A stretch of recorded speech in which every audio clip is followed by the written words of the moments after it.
Well, Dad was a very active person before he got sick. He was a tennis player. In his earlier youth, he was a basketballer and also a boxer.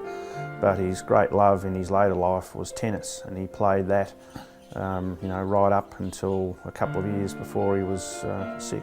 At Advice Line Injury Lawyers, we've been helping people like Jack Henderson for over 30 years. Jack was like many of our clients. He was a qualified tradesperson and worked as a fitter and turner. Dad had contacted me saying that he had this bad cold that he just couldn't get rid of.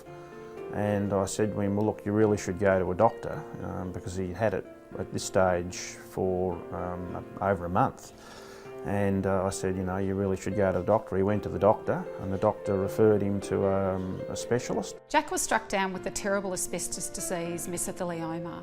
His case was complex because he had worked for a range of employers over many years and he'd also used asbestos in a home renovation. Cases like these are really tragic, and it's important as lawyers that we act as quickly as possible. Often that will involve us visiting the client in their home or in the hospital, and we can even record their evidence so that we can get their side of the story before they're too sick to be able to tell it. Most of the victims of asbestos disease are men who have been exposed to asbestos either at work or through home renovations. But we've also acted for a number of women who either have been exposed to asbestos while washing their husband's clothes that were filled with asbestos, or sometimes we've also acted for adults who had been exposed to asbestos as children.